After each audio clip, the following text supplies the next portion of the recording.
Good evening. Welcome to Community and Technology. We connect the global community with news, information, and resources. Hopefully help improve your life. I'm Stu Reid, and here's my co-host, Dave Burstein. Hey, Dave. Hello. How you doing? Not too bad. Uh-huh. Lots of work, lots of nonsense. I think I Yeah, had. before we went on, you were telling me a little bit about some stuff going on with Amazon antitrust. What's going on there with that big behemoth? Well, it is a big behemoth. It's now a almost $2 trillion company. Wow. It's bigger than a lot of nations, Mm-hmm. and it uses that power in a lot of ways. One piece of the news is that the Attorney General of Washington, D.C. has just sued them on antitrust. It turns out Amazon has a policy of setting the prices companies can charge anywhere on the internet. Really? Yeah. And it's required, it set up a most favored nations policy that said a company can't charge less on Walmart or their own site than they're charging on Amazon. That doesn't sound legal. Well, I'm not going to pretend I'm an expert on the law, but it's the kind of power that Amazon has that if Amazon makes a rule like that, everybody has to follow it, because losing Amazon as a place to sell cuts off 10, 20, 60% of your market. I don't know if Amazon is half the book sales in the United States, but it's some ridiculous number like that. You say half of the book sales? I don't know if that's Wow. the number, Wow. but it's something really large and so on. Wow. Next thing Amazon did, which it could do because of its size, Amazon Prime is a video service trying hard to compete with Netflix. It's a pretty good deal if you buy from Amazon, because for $10 you get free shipping on everything, often the same day or the next day. Pile of books, pile of music, and a video program that's not half bad and is about to get all the James Bond movies. Oh, is that right? Wow. They just bought MGM today. Whoa. Wow, the whole library, huh? And a whole pile of, actually, I don't know how much MGM still owns of its older movies, but that was what it was about.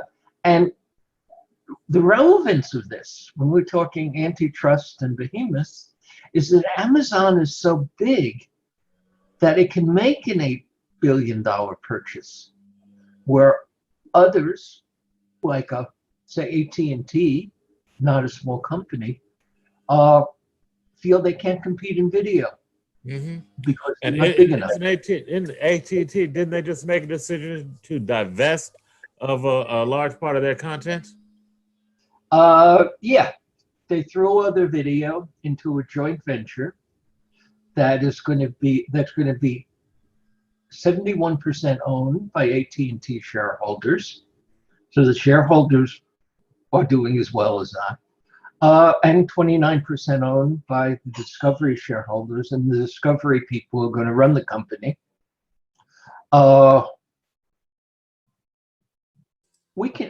Actually, I can give you a whole lot of stuff about that. Yeah, I just thought it was interesting contrasting Amazon purchasing a movie studio, and then you have AT&T, a big telecom provider, who when they bought what is it, the Time Warner empire, wasn't that what they just Time Warner and DirecTV. Yeah. So I mean, the synergies did not work for AT&T, but they're going to work for Amazon. What's your take on that?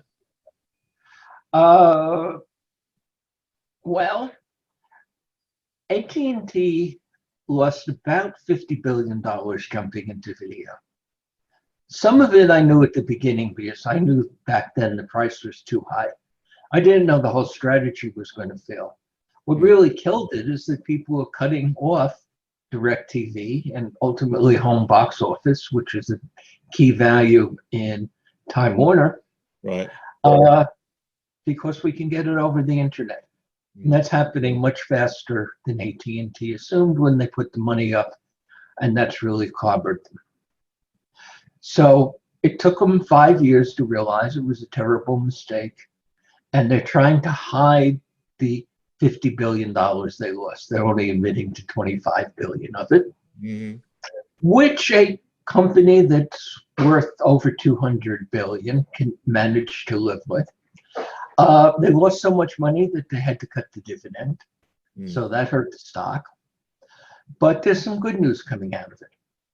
The first piece of good news is that presumably at the recommendation of their new chairman, Bill Kennard, former FCC chair, and one of the best people I've met in telecom, both in terms of his understanding and his personal decency. New chairman of AT&T, Bill Kennard? Yes, sir. Just so our viewers and listeners out there might not know, Bill Kennard happens to be a black man. A strong one. He was close to Obama, wound up going into the Obama administration to be the ambassador to the European Union. He's been avoiding headlines since he left the FCC 20 years ago, getting very rich on private equity, and continuing to earn respect for everything he's done. And since he was both new telecom and has become an equity investor, he was put on the board a few years ago of AT&T, and Randall Stephenson, with John Stankey, who's taken over for Stephenson, agreeing, he became the new chairman a few months ago. He is as sharp as they come. I first met him when he used to come up to Wall Street as chairman. And the chairman of the FCC is not respected on Wall Street anywhere near as much as the chairman of AT&T or Verizon. They put him at the end of the program at the end of the day when a whole lot of people had already gone home. He explained to me when I talked to him that he came to these events because he wanted to hear what they were really saying, because of course all the representatives in Washington had a habit of lying. We know Washington lobbyists lie, and I've got some good examples for you coming up. There was one that's just claimed that broadband prices have been going down 9% last year. Wow, that's an astounding assertion in the face of the reality that we all know. Yeah, they've been going up 3%, 5% every year, very carefully going up, and that 3%, 5% over 5 years and 10 years has added up to the most expensive prices in the world, virtually. But you can always find some analysts who can find some way to massage the numbers to come up with whatever you want. But let's stick with what's happening at AT&T, because it says a lot about the industry. The first thing is, as you know, it's not clear that AT&T buying content was ever going to work very well. In fact, in hindsight, everybody is saying it was very foolish. I didn't get it at the beginning.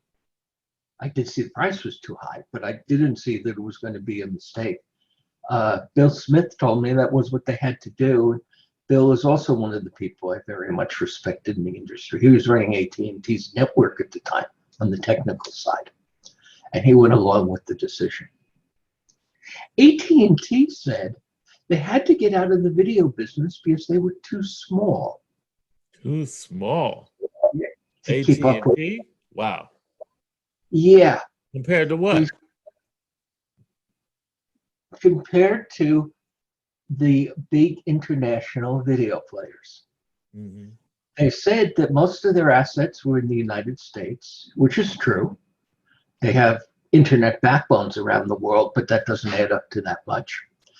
And that the video streamers that are going to survive, or the video companies that are going to survive, have to be international today. And that's true, mostly. China is probably passing the US in movie revenues at the box office. They've been ahead. The pandemic's confused a lot of the numbers, but even before the pandemic, they were ahead of us sometimes. And that trend is clear.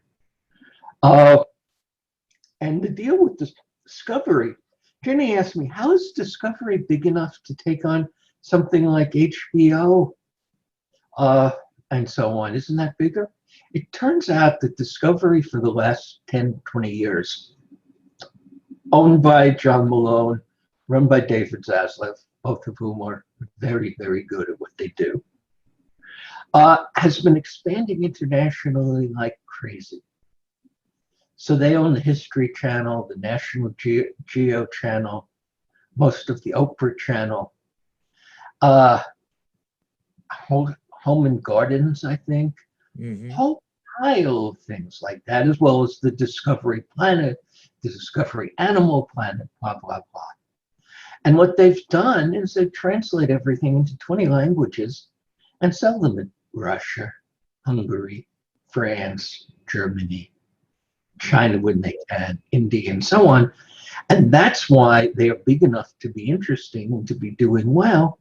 They were one of the first to go really big internationally, the biggest among those who mostly have cable channels. And AT&T certainly could have matched that. Among other things, DirecTV owns a pile of satellite companies, of course, Latin America. But when they looked at it, when Bill Kennard, John Stankey took over as the CEO last year. Bill Kennard came in as chairman. They looked at what it was doing and they said, well, we're not going to be big enough to compete unless we go international. And to go international, it's going to cost us $10, $20 billion. Is that the right place to put it? And they decided not, and they got the best deal they can. In fact, I think Discovery gave them too much. The market doesn't agree. Discovery was the purchaser? Or the, I guess, the new partner? Is de facto the purchaser, is going to be the manager, but shareholders who don't own companies in the same way they may have once upon a time. 71% of the company is going to go to the many AT&T shareholders, most of which are institutions like pension funds and mutual funds. There's no big shareholder in AT&T since Carlos Slim of Telemex sold out his holdings a few years ago. Telemex used to be the largest shareholder in AT&T. And AT&T was the largest shareholder in Telemex and so on.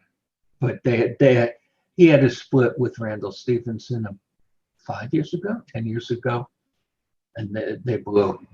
But let's go back to what's going to affect people here. What's the merger going to do?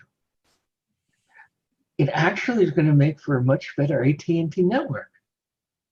Really? Because they have to focus on network as opposed to the content. Is that what you're saying? They're upping the capex from $16 billion last year to 20-something billion this year, and this new announcement going to 24 billion next year. This is what they're spending on their network. On their networks. Now, some of this is a phony number. You bury a lot of operating expense in capex, and your profits look better. But it's a real jump, and they're going to be building 11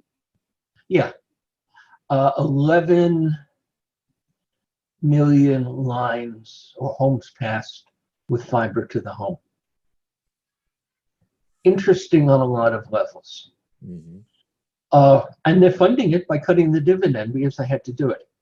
Cable has basically wiped out AT&T and Verizon landlines in more than half of the territory of AT&T and Verizon. Phone landlines.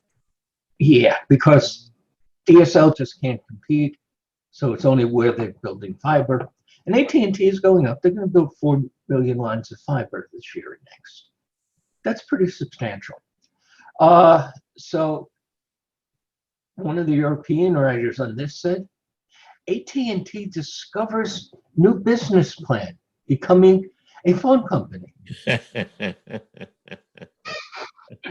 And Dave, I just want to put it out there for some of our listeners and viewers that are here locally in New York, where AT&T does not have a big presence. Verizon is the big phone company for the most part on the East Coast, and AT&T, correct me if I'm wrong, Dave, has a much bigger footprint on the West Coast, Texas. And in Texas and in the Midwest. Yes. They bought Ameritech, which has Chicago and so on. And they bought Bell South. So Verizon is the East Coast. AT&T is most of the west of the country, except for a few places like Colorado and Washington and so on. Yeah. Once upon a time, AT&T was a monopoly. I'm old enough to remember that. Now, they were the phone company. And then they broke up in 84. Who taught us about the phone company better? Yeah, right. Judge Green. No. What was the name? Something? Belladonna, the comedian?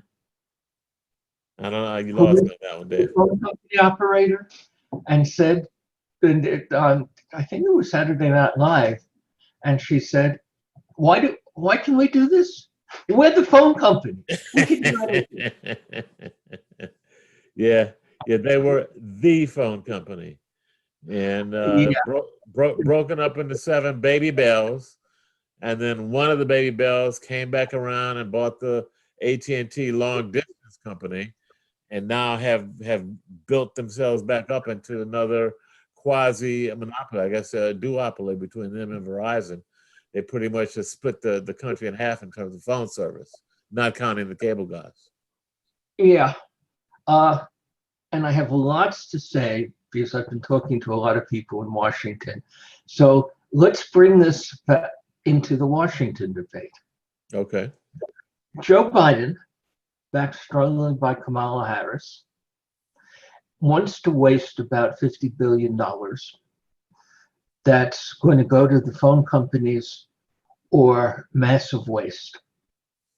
He's got $100 billion in his infrastructure plan. And some of it, which I'm not saying $100 billion of waste, is going to go to the 5 or 10% of the country that doesn't have a good connection right now. It's much less than the numbers that people are using in Washington. It's probably under 5%. If you say a good connection is something that's fast enough for 3 kids to do a Zoom remote for school and everything you'd want to download and watch, which is 25 over 6. And we can get up to 100 over 20 now.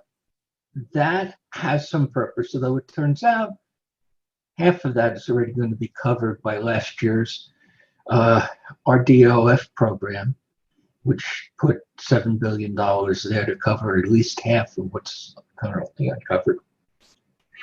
But they think broadband is great because they have the people making these decisions, including Joe Biden, have no idea that it's really much better than they think. And you have New York Times stories about the poor kid in McDonald's parking lot that's the only way they can do their homework because they can't get it at home. So the phone companies for 20 years have been blowing up the need for subsidies to take care of the handful of rural people.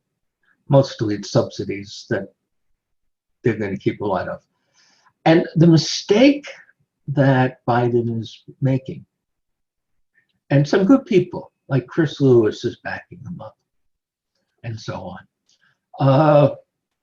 And Minya Clyburn and Jessica Rosenworcel. These are the best people in Washington. And Gigi Sloan. These are people I know, and they're the best people in Washington, but they're making a big mistake here.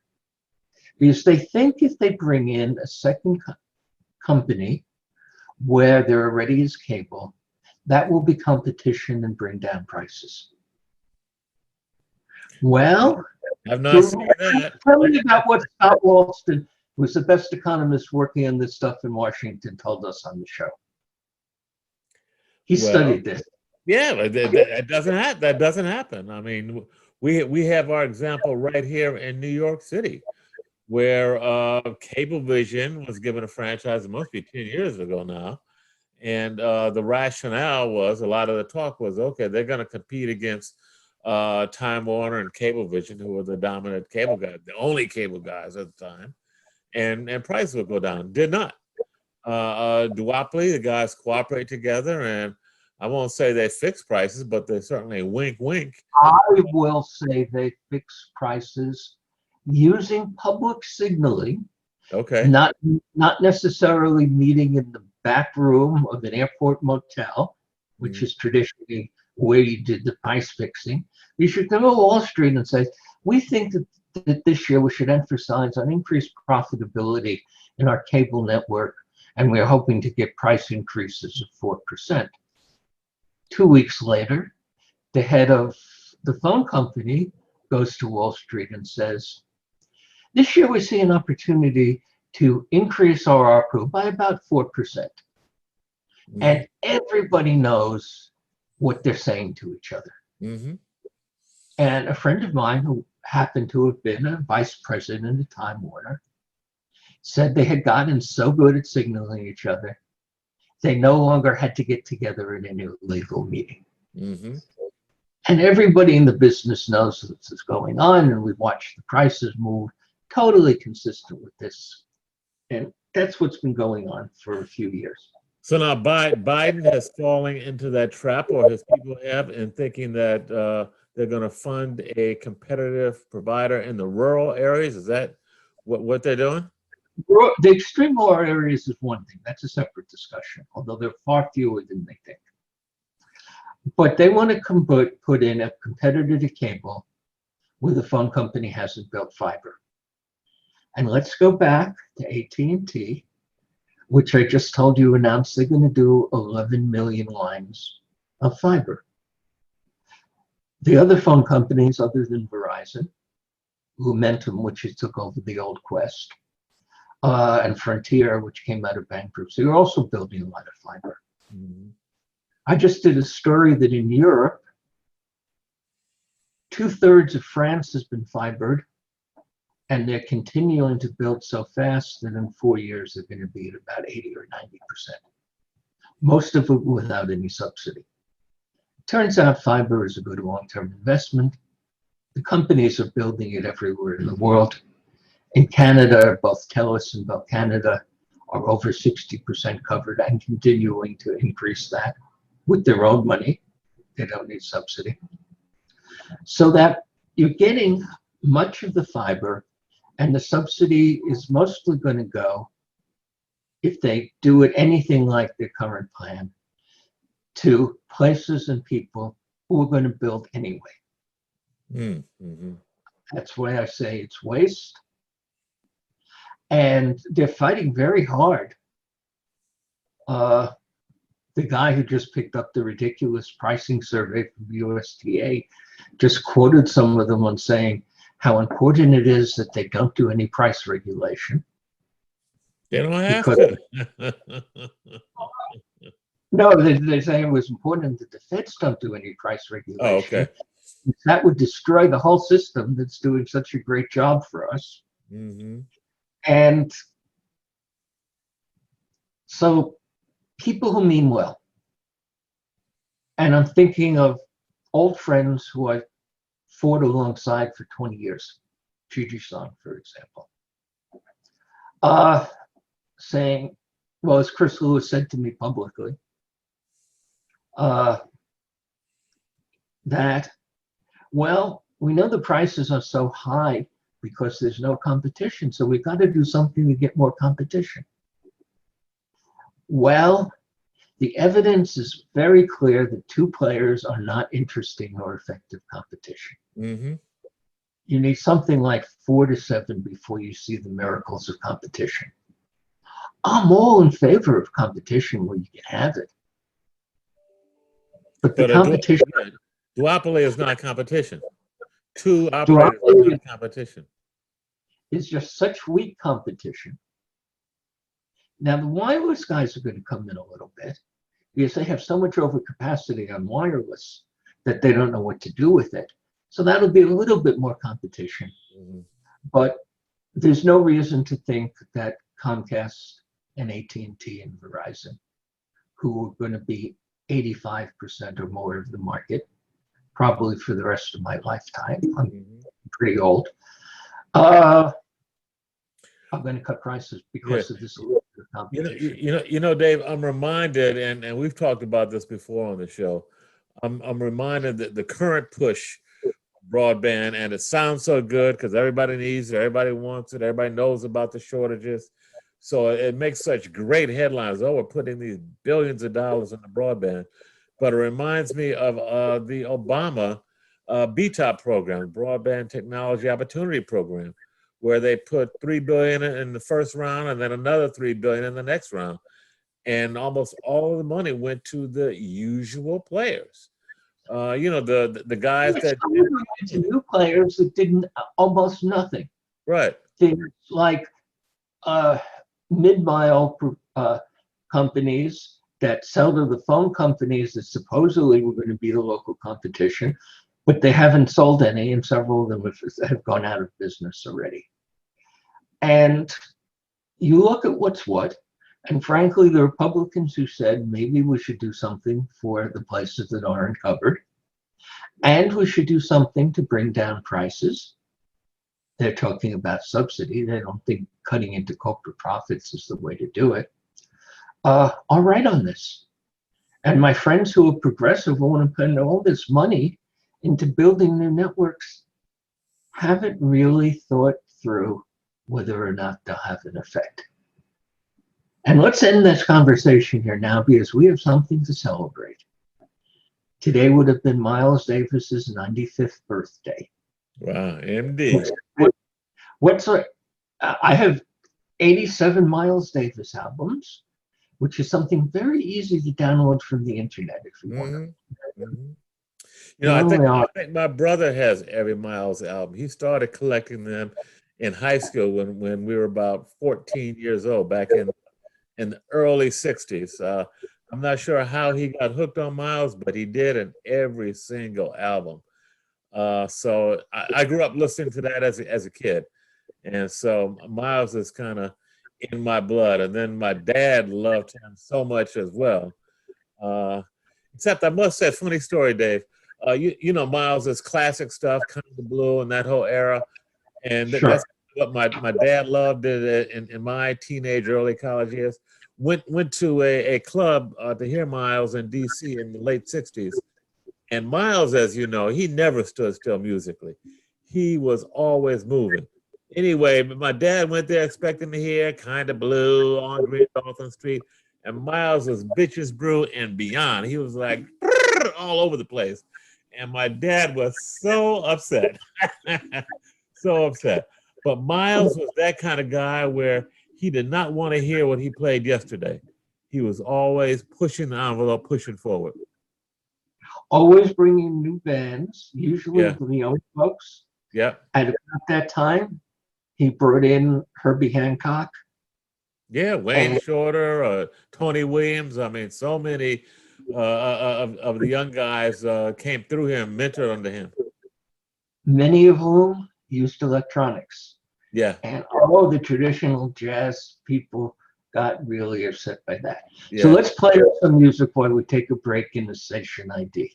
Okay. Thanks, Dave, for bringing all Miles up. This is WHCR 90.3, the voice of Harlem. You're listening to Community and Technology with Dave Burstein and Stu Reid. And we're about to take a quick break and hear a little Miles Davis, whose birthday is today. Stay tuned. We'll be right back.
Okay, we're back. Community technology with Stu Reid Dave Burstein.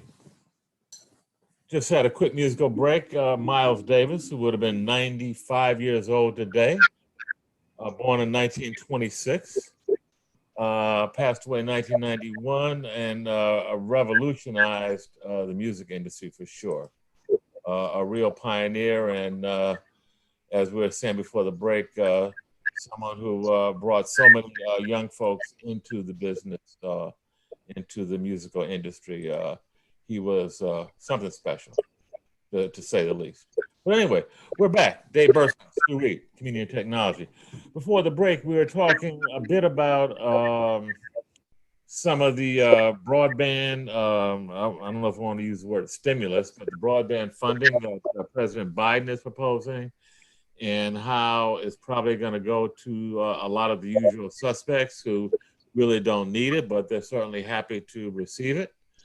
And I just, had kind of rewound some of my own personal experience myself as part of the Fraser and our Digital Divide partnership back in the 2000s under the Obama administration. A similar effort was made to help bridge a digital divide. $6 billion went out the door, and almost all of it went to the usual suspects, the major players who are already well-financed and in place, and in fact, from my perspective, helped cause the digital divide with their policies and their pricing.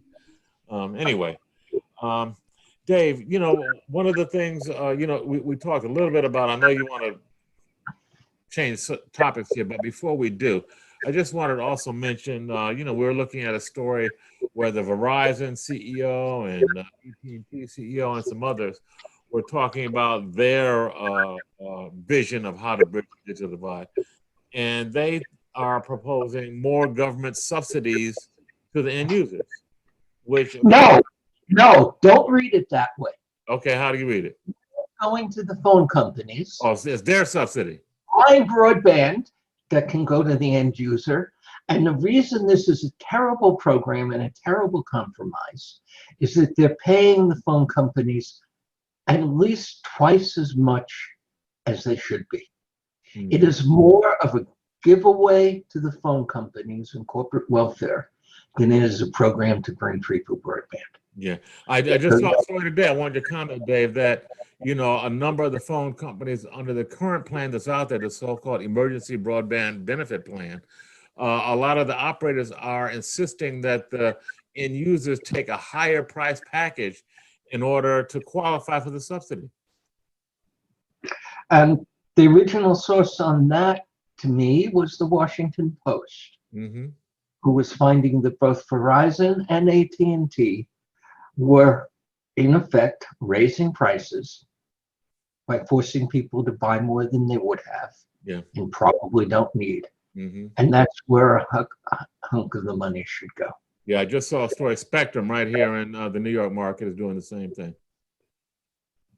Forcing people to buy the higher tier in order to qualify for the discount. Now, that doesn't mean you shouldn't go and get that $50 discount. Oh, yeah, get it.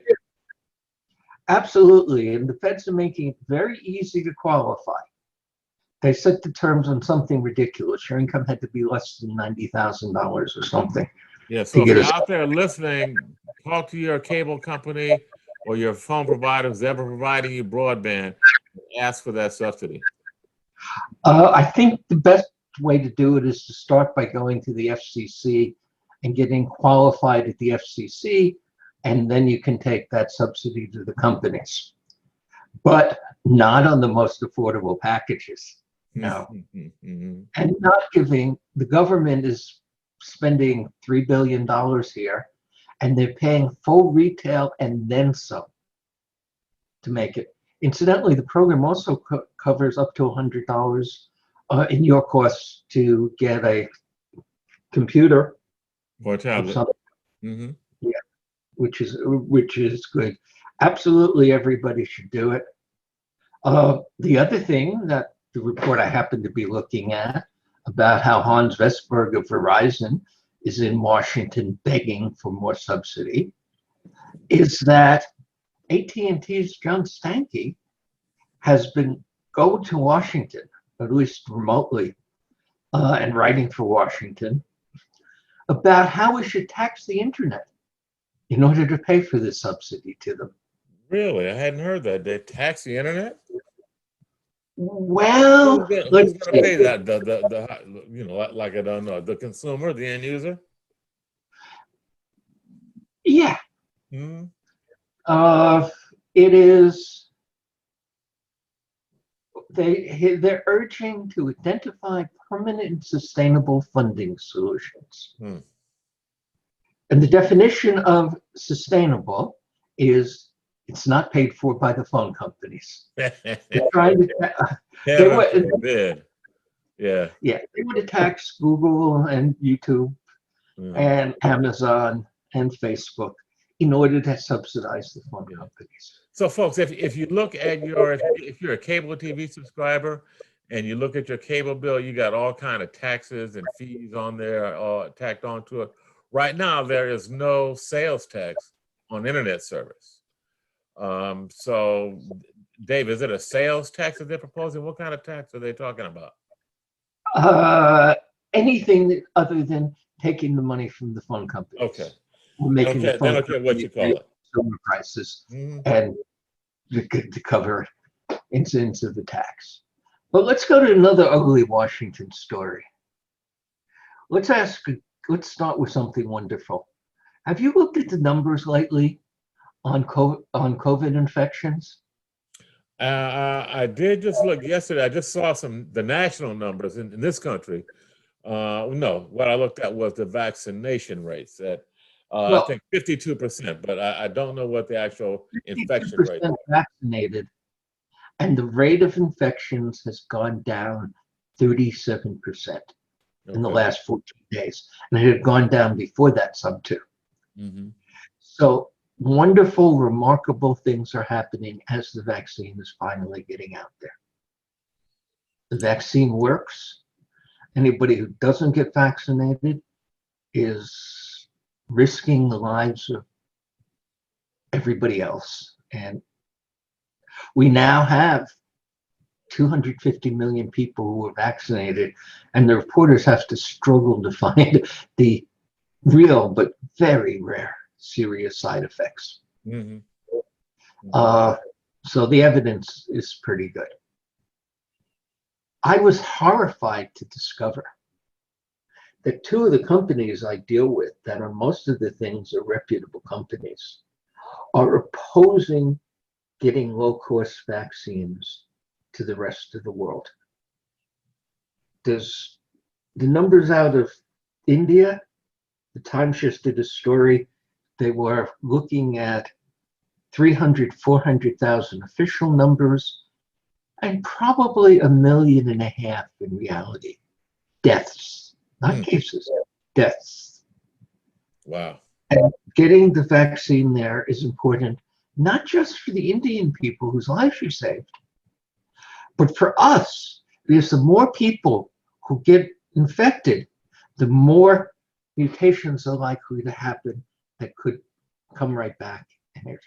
And a mutation that makes it more of a virulent has already happened. Fortunately, the vaccines are working against it. And it's absolutely possible to have a mutation that makes it much more dangerous. Yeah, well, sometimes we forget, Dave, that I just wanted to underscore that this is a global pandemic. It's a global phenomenon. And just because the rates are going down over here, if they are going off the chart as they are in places like India and Brazil, we're still at risk here. It's going to come back because this is going to go. So I was horrified that Nokia and Ericsson, the two biggest providers of telecom equipment in the West, opposed the TRIPS waiver that would make it possible for India to make more of its own vaccines without worrying about patent cost.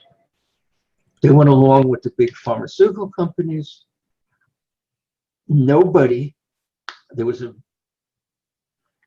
of their support in a Times article, and I followed up and I saw it was very strong. A letter to the White House saying that you're going to destroy the future prospects of progress and innovation if you let the Indians and the Brazilians and the South Africans make their own vaccine without worrying about patents on it. That is so amazingly selfish and short-sighted, David.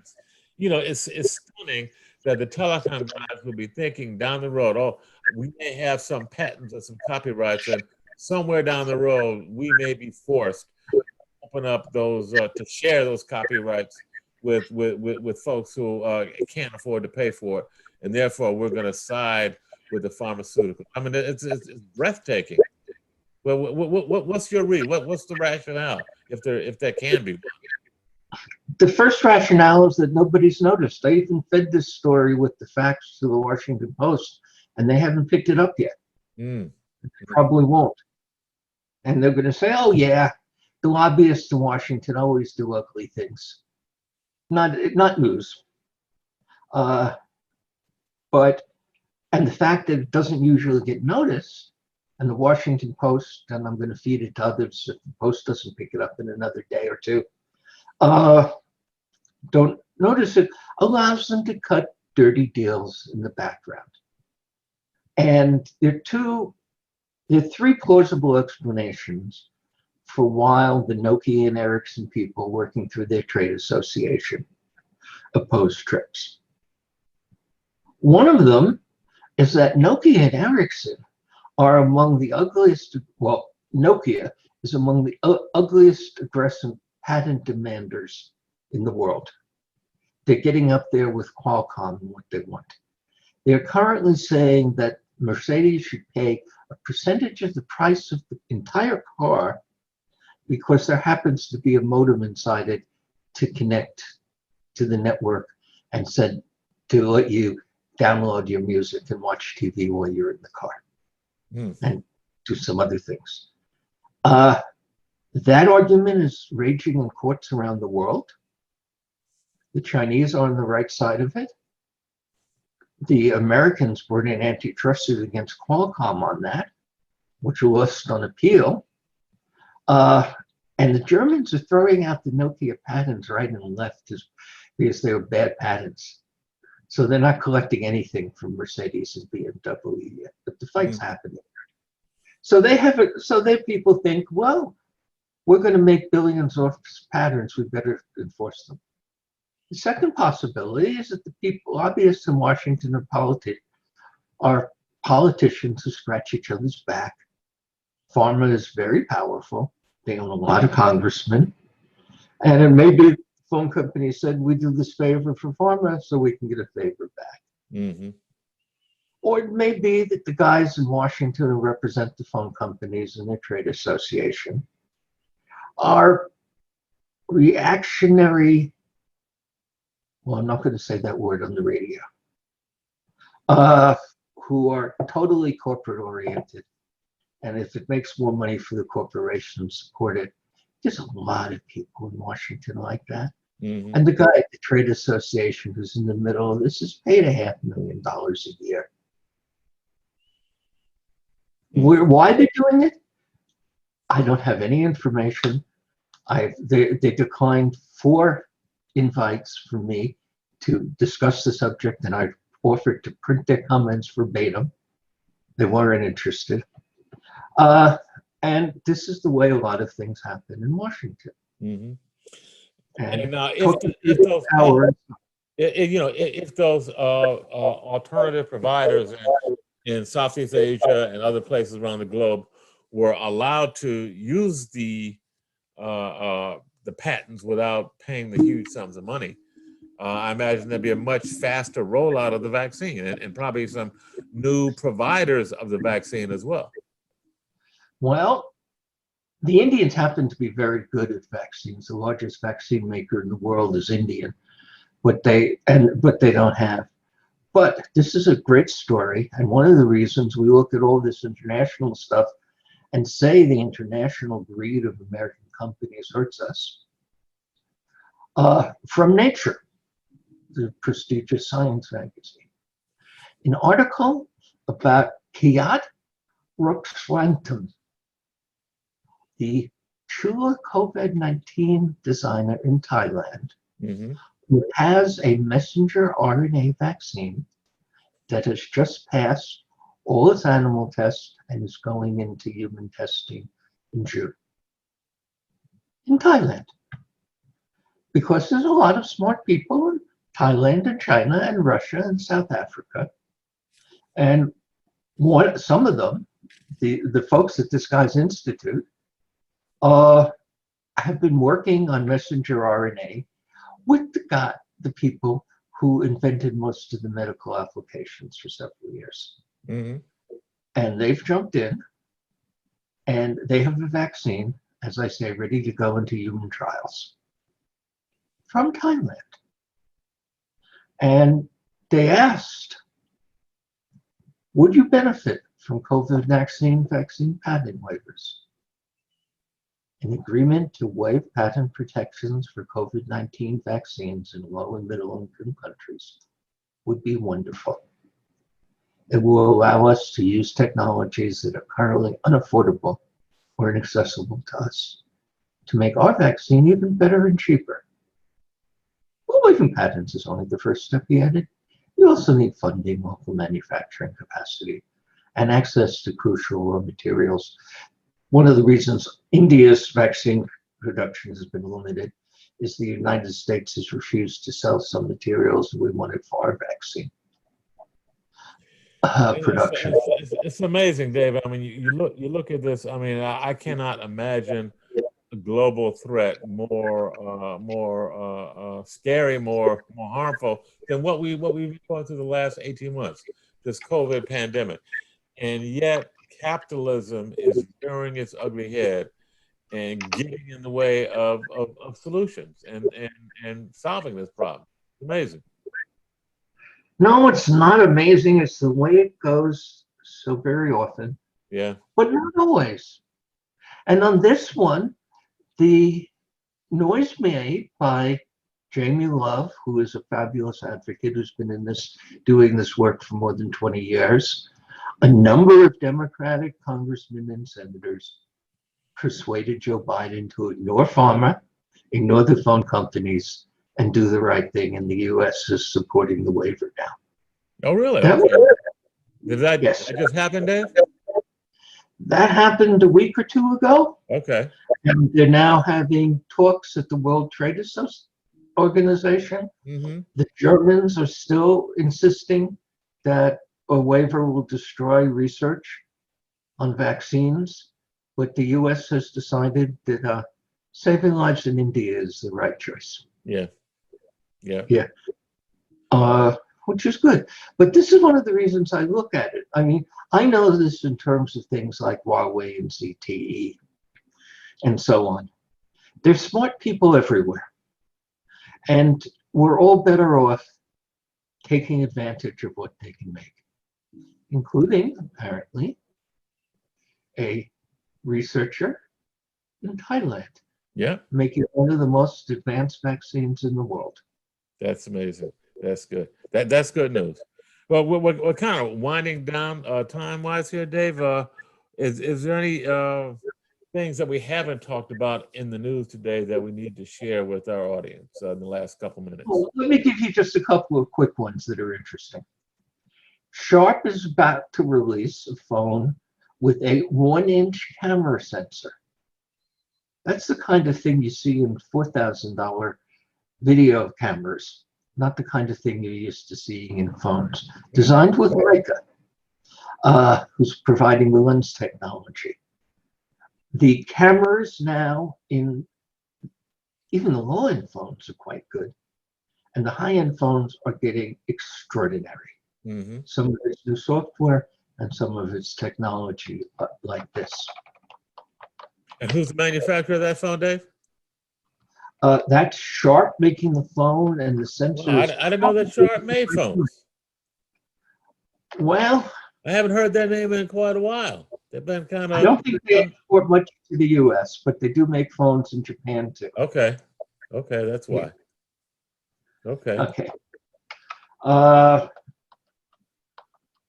Dan Ellsberg, again, going back to the bigger issues that impact the stuff I write about. Dan Ellsberg of the Pentagon Papers, a few days ago, released a U.S. government plan from 1958 to use nuclear weapons to protect Taiwan. Mm-hmm. Fortunately, the Chinese didn't invade. Unfortunately, the White House hadn't signed off on it.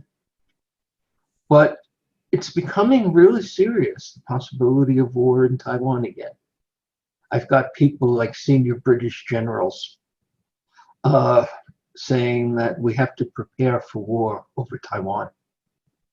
Mm. Why does this? And you couldn't defend Taiwan without nuclear weapons against a country the size of China.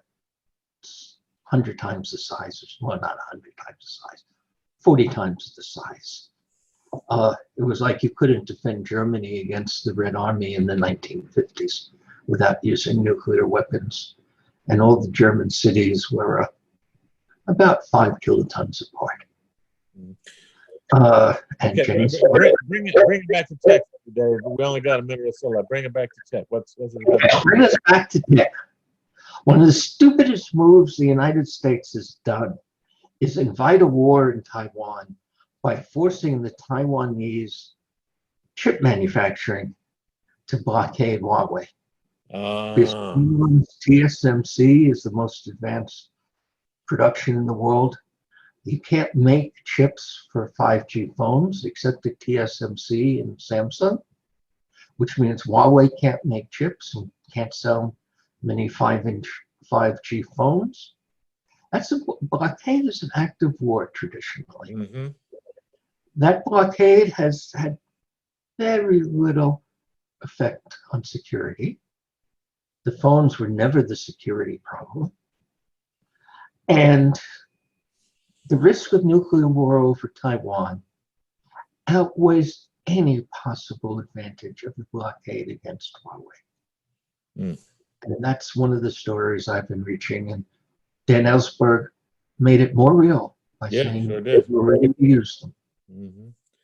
Okay, well, that's something we got to keep our eye on, Dave, for sure. Kind of under the radar, but really important. Well, that's our job as reporters. There you go. To find stuff that everybody else isn't reporting. That's why we are here. Community and technology, bringing it home, making it real. This has been Dave Burstein, extraordinaire, and Stu Reid on WHCR 90.3 FM, the voice of Harlem. Stay tuned next week, 5 p.m. See you then.